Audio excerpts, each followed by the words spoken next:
Hello and welcome to the first official race recap on the Grid Girls Formula.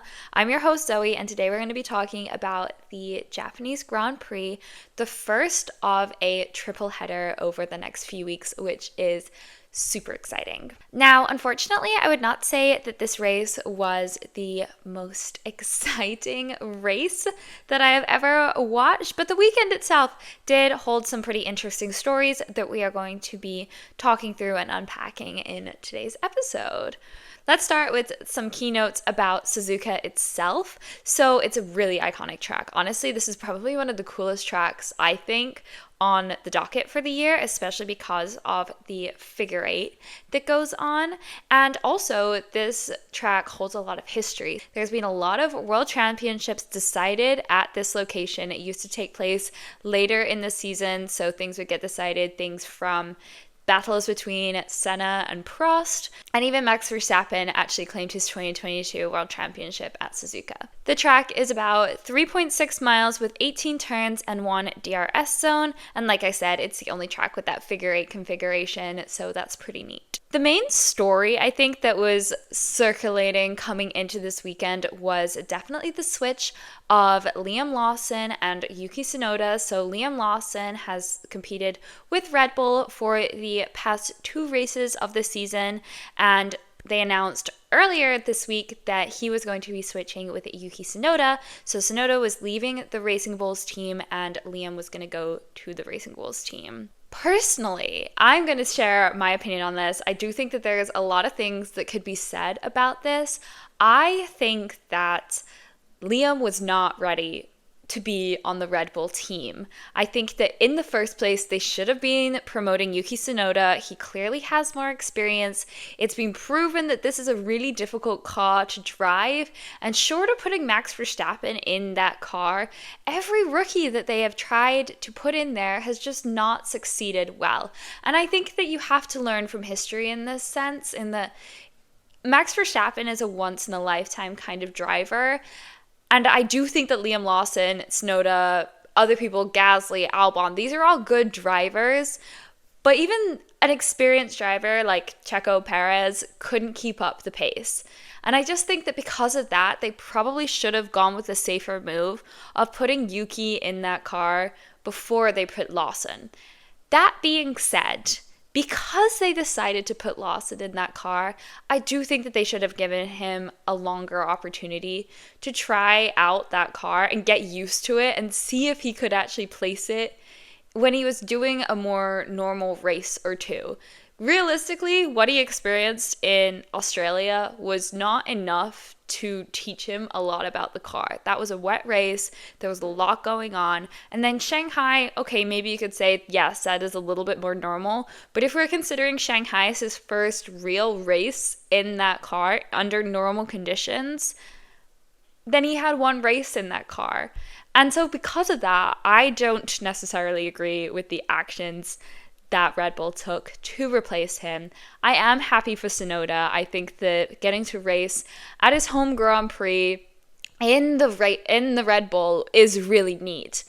But I just think that they kind of screwed over Liam Lawson a little bit, put him in that car far too early, and now it's like, well, what are the chances that they ever push him back up into that Red Bull seat? And maybe you could argue that he's not cut out for that seat at all. But maybe if he'd had another year or so to develop, to figure out who he is as a driver, to be able to interact with the team in a really good way, he could have been more prepared for that seat. If you are curious about the whole situation with the second Red Bull seat, I actually find the history of it pretty darn fascinating. I put a infographic on the Grid Girls Instagram if you are curious just about the history and the curse. Somebody I saw on TikTok or Instagram or somewhere equated it to like the dark arts position in Harry Potter, and honestly I feel like that could not be more true. Like, nobody can hold the seat for that long. Okay, so with that said, let's go ahead and get into the actual recap of the weekend. Starting off with FP1, honestly, nothing that exciting happening in this one. I think it was in FP1 actually, that Sainz actually missed the Williams garage as he was coming into the pits, and he just like completely just sped right by it and was like, oops guys, sorry. And honestly, I thought that was really quite funny, so I found that very entertaining.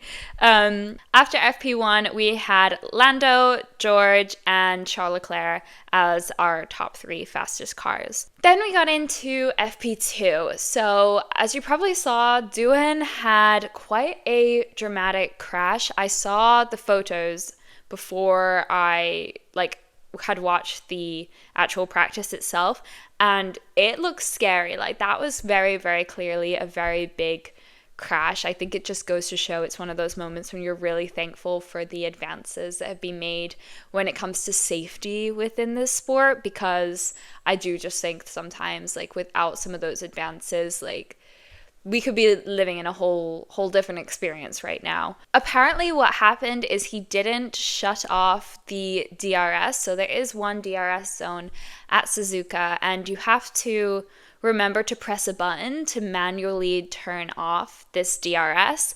And normally, I believe what happens is if you press on the brakes, it turns off automatically. It like knows you're going into the corner, whatever, it's set up to do that.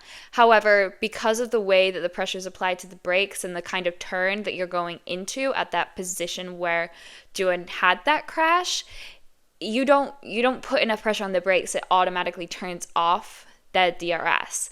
And it was kind of unclear. I was listening to a couple of different interviews. He didn't really want to comment on it, but it sounded like it was something that he maybe had practiced or had not practiced within the simulator, and so he just wasn't really prepared for that moment.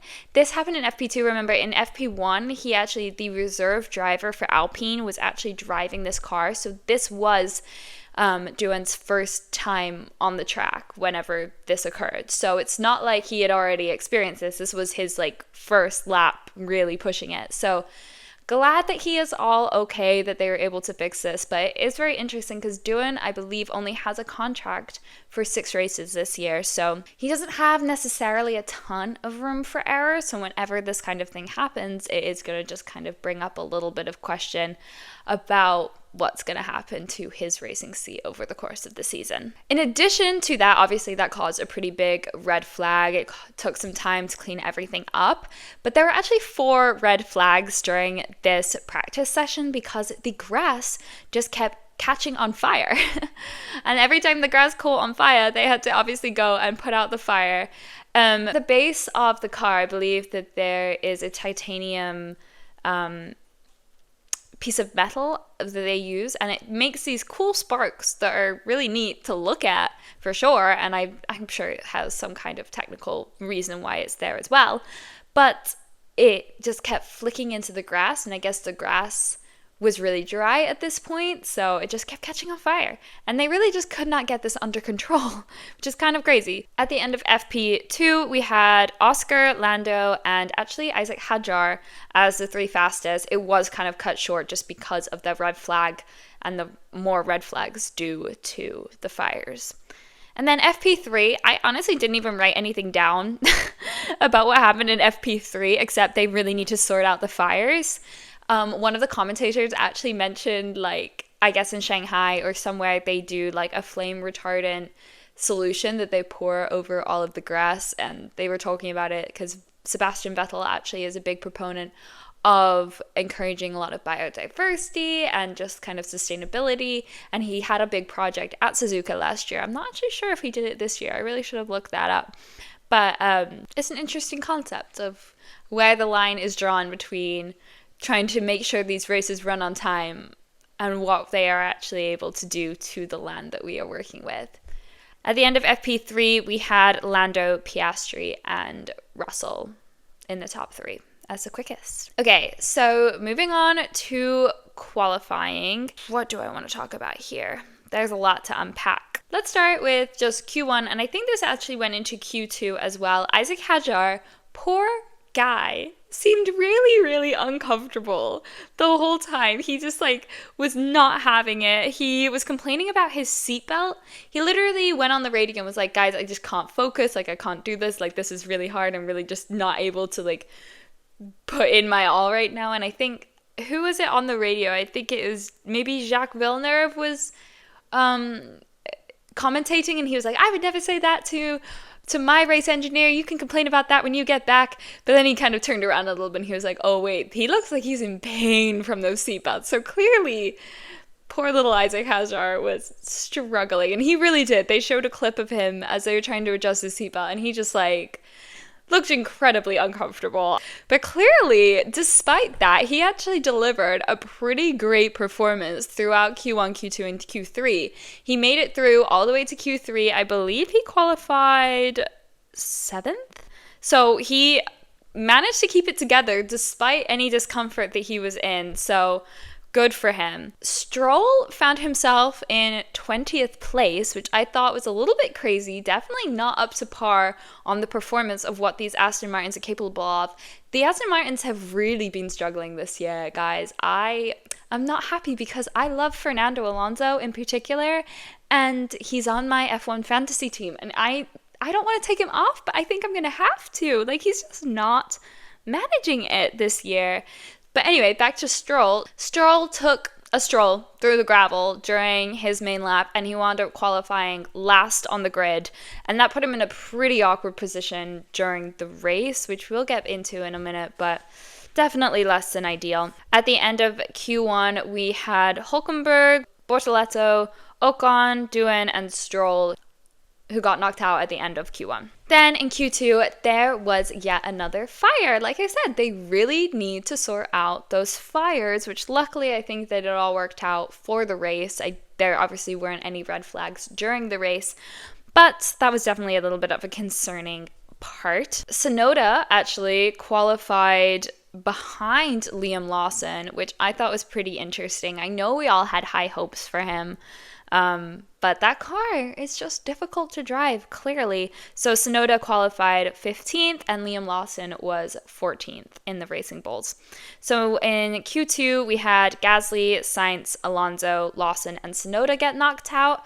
Another thing that happened in Q2 actually was that Sainz managed to get in the way of Lewis Hamilton during Lewis Hamilton's main lap of that round, and it was kind of a little bit sketchy. It was clearly a miscommunication between the race engineers, or maybe a little bit of short-sightedness on Sainz's part. It was a little bit unclear what was going on there, but Sainz did receive a 3-place grid penalty because of that incident. I was very, very impressed, honestly, with Ollie Behrman. To get through to Q3 in a Haas is really quite the testament, I think, to his ability. I know he's had a couple of ups and downs so far already this season, but I'm hoping he's kind of settling in and he's really getting the hang of what's expected of him and what he's able to do. And I think we are going to see some cool things from him. I really just think he's a very, very talented driver, as seen by just the difference between where he's qualifying versus where Ocon is qualifying. It's just very interesting to see that dynamic play out and to see some fresh talent and what they're able to do with a Haas car. Speaking of the Haas, the livery this weekend looks so cool. I loved the pink and the homage to the cherry blossoms that were blooming in Japan. It was so pretty. And then to wrap up qualifying, we have to talk about Verstappen, and he out of nowhere really kind of took the lead and the pole position.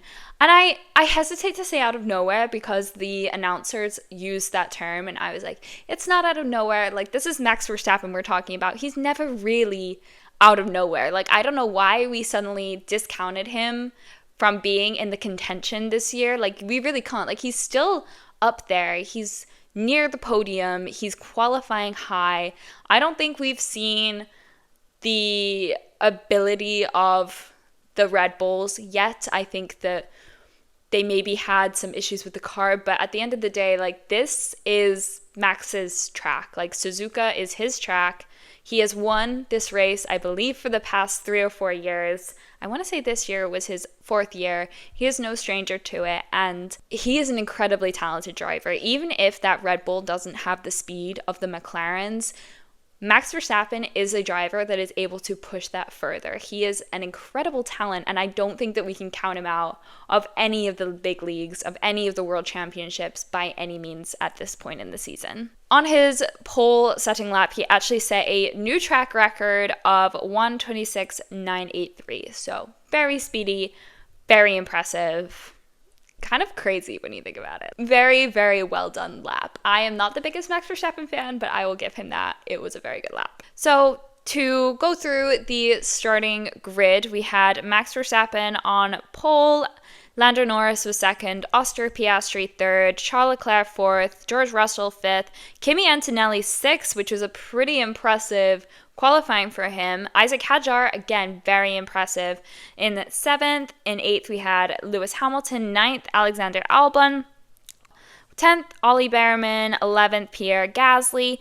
12th was Carlos Sainz, but he was pushed back because of his 3-place grid penalty. So we had Fernando Alonso, Liam Lawson, Yuki Tsunoda, Carlos Sainz, Nico Hülkenberg, Gabriel Bortoleto, Esteban Ocon, Jack Doohan, and finally Lance Stroll. And then we can move on to talking about the race. Honestly, guys, this was a boring race. I wish I could sit here and make it sound more exciting than it actually was, but I can't. Like, this was a boring race. This was not the kind of race that I love watching, but I will anyway because that's just what you do as a racing fan. It was a pretty calm opening lap. There was really only Alonso and Gasly fighting.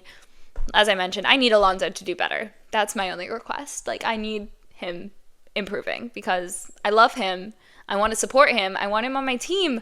But if you're not doing well, I'm about to drop him only slightly more slowly than Red Bull dropped Liam Lawson. So, come on. I am loving Alex Albon on the radio this year. He's being so feisty. And I just don't really expect that from him. So it's really funny to listen to that. And he was just like, guys, you're being ridiculous. Why did you not pit me earlier? And I just appreciate hearing him standing up for himself. And I think you're really getting to see the more aggressive racing driver side of him at the minute. He's really embraced being more of a team leader, I think, at Williams. And I'm kind of loving the dynamic, I think, between Albon and Sainz. And I think that Williams has a lot of potential. Very hot take. But I think we could see some really cool things from them next year. I said it here first, folks. I would say the most exciting moment of this entire race was they pitted Max and Lando at the same time. And then Lando, for some reason, seemed to think that he would be able to get out in front of Verstappen.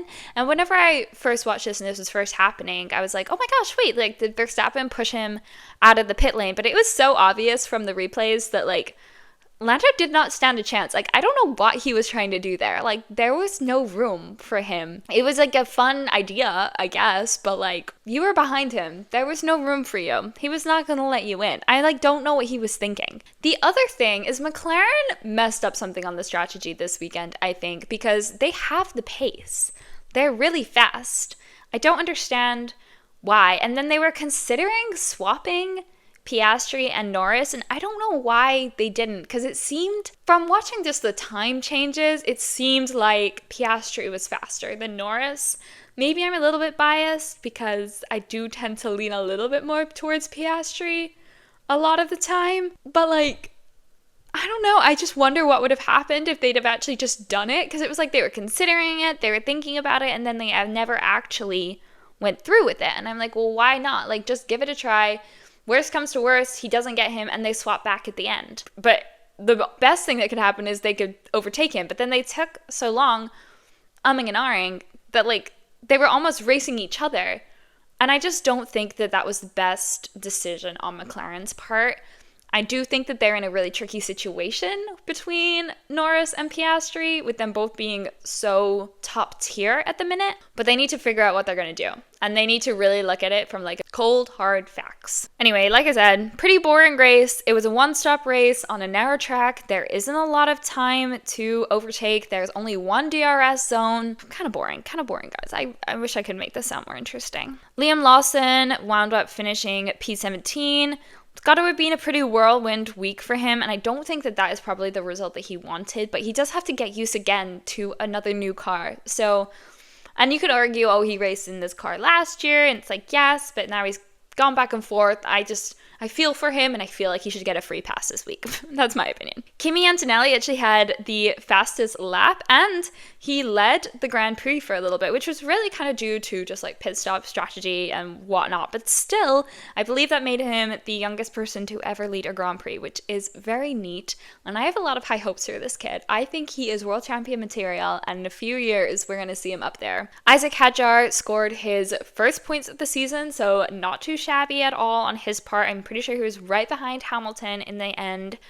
And then finally, going back to our big story of the week, Yuki Tsunoda in the Red Bull. He did manage to win Driver of the Day, even though he did not wind up scoring points. He was able to overtake and get ahead of Liam Lawson and a few other cars. Did we classify that as a win? I feel like it felt pretty average to me.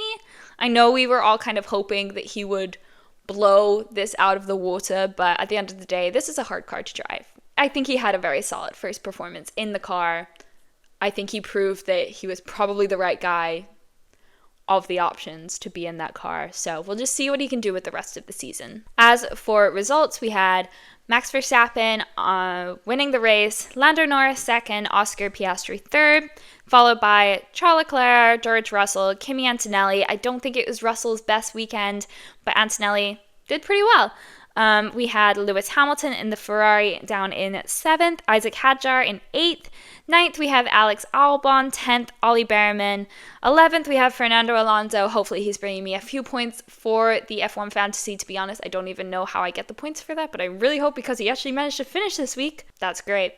12th, we had Yuki Tsunoda in his new Red Bull Racing seat. 13th, Pierre Gasly. 14th, Carlos Sainz. 15th, Jack Doohan. 16th, the good old Nico Hulkenberg. 17th, Liam Lawson in his Racing Bulls. 18th, Esteban Ocon. 19th, Gabriel Bortoleto. And Lance Stroll in 20th. In terms of the championship, Verstappen's victory means that he is now just 1 point behind Norris at the top of the standings, with Piastri moving up to third ahead of Russell. So, there's a lot to be decided, obviously. Okay, for the rest of this episode, we're going to be talking through another technical tidbit, and today we're going to be focusing on oversteer and understeer, and in particular around this track. So one of the key parts of this track is the S's, which is a series of turns right at the beginning of the track, and it is all about lateral forces. So you're not going in a straight line. The car is constantly changing direction while still carrying quite a lot of speed. And these G-forces can reach like 4 to 5 Gs in some parts of the S's. So the driver's body is experiencing a force 4 to 5 times its weight, pushing sideways. And because the car is constantly loaded from one side or the other, this can put extreme stress on the tires, suspension, and the aerodynamics. So let's just kind of roll this back just a little bit and talk about how lateral forces impact grip and handling. So tires generate grip through friction. Basically, to simplify, the more force that is pushing a tire into the track, the more grip it can create. So in the corners, the car's weight is shifting due to inertia, and this pushes a lot of the forces onto the outer tire of the turn. Those experience a lot more load as opposed to the inner tire. So this increases that grip while the inner tires have a lot less load and less grip. So two different things can arise in this situation. You can have either understeer or oversteer. So understeer is where the front tires lose their grip first. So as the driver turns the wheel, then the front of the car probably isn't going to respond the way that you expect. The front tires can't generate enough grip, and it can push the car a lot wider. So what happens in these S's in particular is there is too much weight on the rear tires and the front of the tires are unloaded. And so they don't have enough friction to hold on to the track and make that turn as quickly as possible. What has to happen is the driver has to lift off the throttle or maybe even tap the brakes a little bit to get some more control.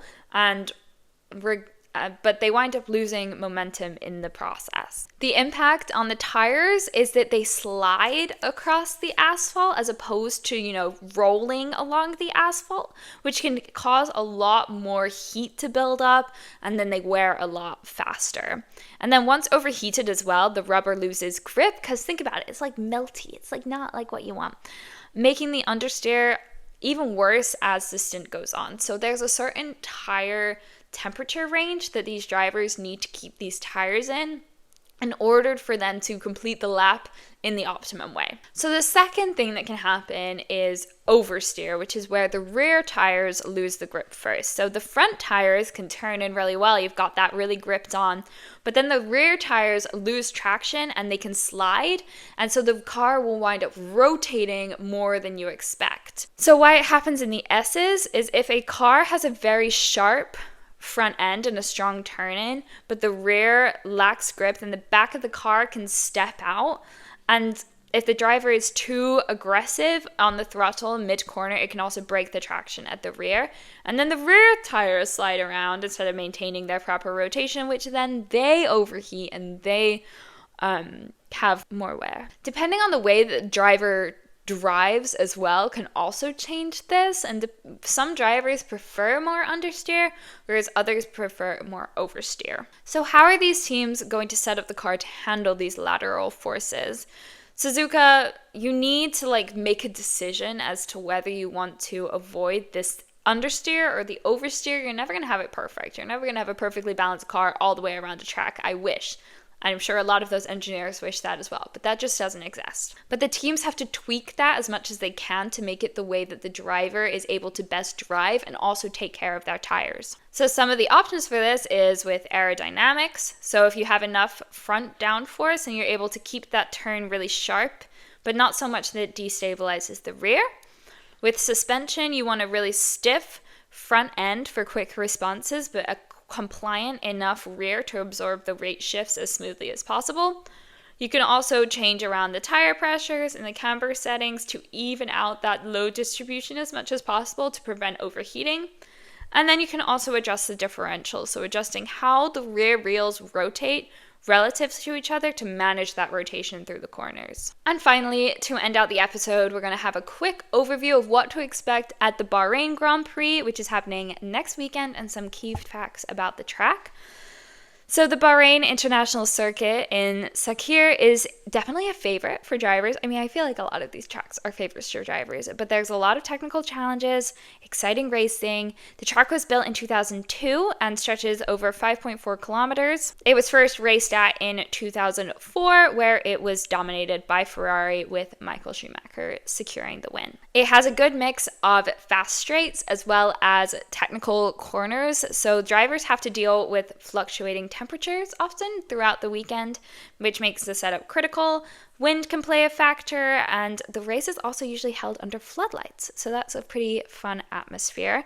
One of the most challenging corners of the track is the tight downhill turn 10, which definitely tests the car's handling, and turn 12 is also very thrilling because they get to feel the car's full potential in a high-speed section. There are some great overtaking opportunities, which is a nice change from Suzuka, which really didn't have many of those at all, so hopefully it'll be a really close race. The wide temperature shifts between the sessions can lead to teams experimenting with different setups, which will hopefully influence the race as well as qualifying.